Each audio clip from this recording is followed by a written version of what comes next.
A hearty welcome and a thanks to each and every one of you for being here this evening, and especially those of you who are here for the first time to hear about Pure Hope. And my comments tonight will be brief, and I'm going to cover three short topics. First of all, some personal thoughts. Secondly, a summary of some of the highlights of the work of Pure Hope over the past year, and some comments about our future. I would be terribly remiss not to share about some of what Sharon and I have called has been our challenging journey over the past almost 2 years. It began in early 2011 and continued in January of this year when I was diagnosed with amyloidosis, which is a very rare form of cancer. I went through 5 months of chemo, which ended in July, and praise be to God, I have been declared to be in remission.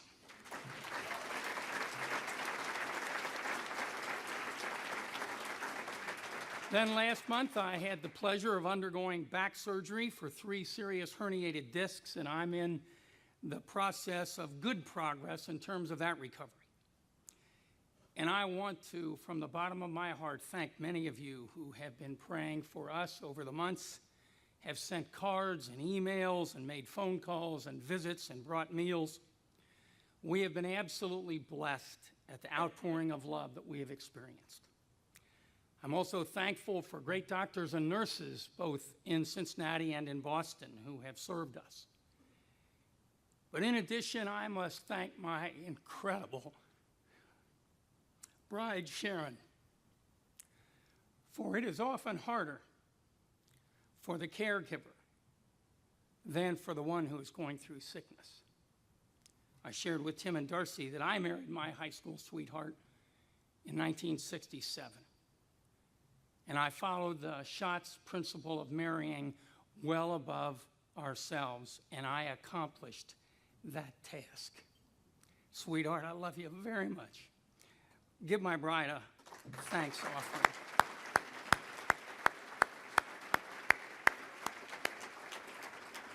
Most of all, though, I want to give thanks to the living God. We have seen his hand time after time after time as we have walked through this challenging journey. That's my son, Brett, giving my bride a dozen roses and a hug.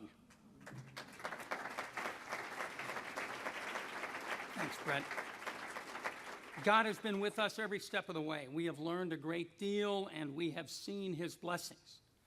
I wish I had time to share some of the ways that we have seen his work in our lives, but I simply must move on. I left the business world in 1990.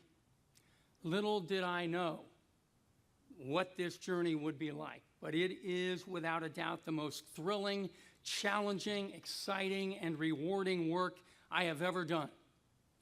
We get to see lives changed at Pure Hope every day. God has indeed fulfilled his promise and has done beyond anything we could ask or imagine. I believe there are 3 reasons why the impact of Pure Hope continues to grow. First, because the sexualization of the culture continues unabated, attacking families and the values that we hold most dear. Secondly, because our culture is now in a place where it is calling evil good and good evil. And thirdly, because of the growing and changing impact of technology. Now, all of these factors have combined to make it very clear to the church and to God's people that we have been impacted in this sexualized culture, and we will either respond with silence or negligence or judgment and self-righteousness, or we will meet this challenge with the gospel of the grace of Jesus Christ. Now, how has Pure Hope met these cultural challenges? Well, Noel Boucher has eloquently outlined our mission and vision statements and the 3 initiatives of Pure Hope. Within these 3 key activities, we do three different things. First of all, we speak to and disciple God's people across this country. Secondly, we develop world-class resources. And thirdly, we are in the process of using technology for good. Now, let me share about some of the speaking engagements. We have had simply wonderful opportunities to share our message. We focus much of our work in cities where we have advisory boards and key donors and where doors are opening to us regularly. Just since the beginning of this year, we have made 55 major presentations with audiences totaling 11,000 people. Let me share just a sampling of some of those key events. First of all, we did a 5-week series at Central Church in Charlotte, North Carolina, speaking to their youth and their parents. That 5-week series, they averaged over 1,400 of their people. We trained both their teens and their adults.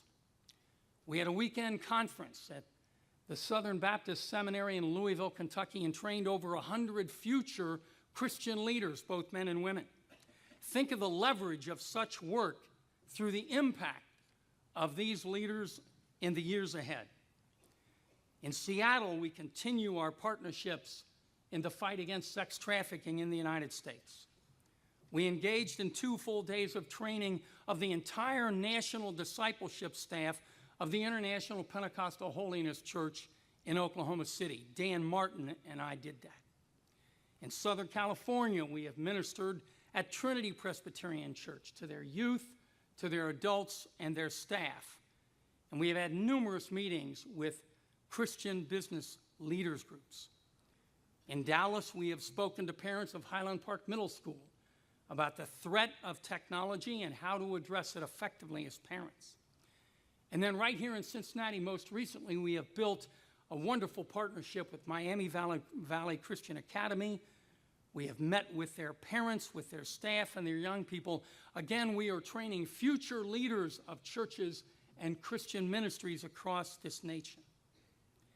At events like these, we hear pastors, leaders, and lay people say that their lives have been changed, that they will be different in the years ahead. And in some cases, the entire culture of their congregations and schools have been changed with the message of freedom, grace, and the love of Christ. These speaking engagements often engage the entire Pure Hope team, and I am so proud to serve with every one of them. We are getting more speaking engagements than we can possibly handle, and I expect that to continue in the years ahead. Now, secondly, resource development. Tonight, you have the opportunity to receive our new Pure Parenting booklet and the On the Road devotional for men that we edited and compiled a couple of years ago. We've also produced key pieces recently for our Pure Justice and Pure Recovery ministries, and we are in the process of developing a sermon series for pastors to help them disciple and preach and teach about the issue of sexual purity, righteousness, and justice as it relates to sex trafficking. Now, how about the use of technology? Our third key strategy is to use technology for good. The evil one has had the field day in the use of technology for long enough. It is time for us and the Christian world to speak out, to use technology for good and for blessing, and that's what we are doing. We are just in the process of launching a brand new website.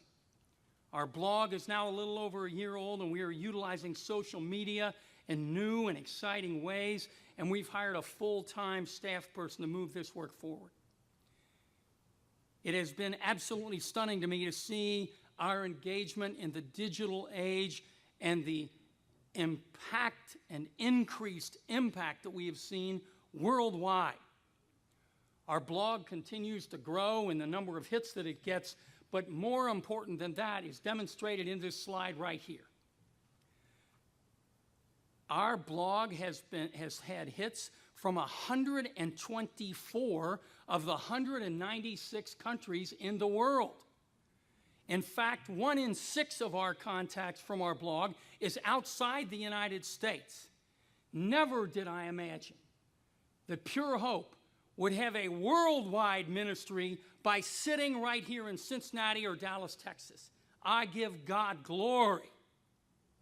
2012 has been a great year, but the impact in the coming years will be greater than ever before. Our focused strategy, the clarity and strength of the rebranding of Pure Hope, and the greater use of technology will all combine to dramatically increase our impact in the future. As Israel Gaither, the retired national commander of the Salvation Army and a good friend of Pure Hope, has said, and I quote, "This ministry has a unique prophetic role to righteousness and purity to the body of Christ, well beyond its size and scope from a human perspective." End quote. Israel Gaither's got it right. Now, how about our future? One of our great strengths is that we have built on the passion and the vision of Jerry Kirk since he founded this work in 1983. But we have not stayed there. We have continued to move ahead as I've been privileged to lead this work since 2000, and now we are moving toward our next phase with a younger leadership team. 2 years ago, we began to work with our board to formulate a transition plan looking to the future. Our goal was to invest in, disciple, train, and promote leadership from a younger team while maintaining the best of our heritage. Tonight, I am announcing a new president for Pure Hope. Our plan is that I will remain the chief executive officer for another year, and then perhaps at this banquet next year, we'll be turning over the reins totally to our younger team. We will be maintaining a strong and even growing presence in Cincinnati, expanding our work here, and I expect to be a part of that for years to come. At the same time, we are now expanding our team in Dallas, and we will see incredible impact there as well.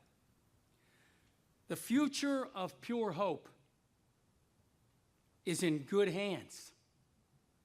We have a team with passion, vision, energy, and skill, with a personal commitment to the work, building on this truth that only what is done in, through, and for Christ will last. Ladies and gentlemen, it is an honor and a privilege. So please join me as I welcome and introduce Mr. Noel Boucher as the next president of Pure Hope. God bless you and thank you. Noel?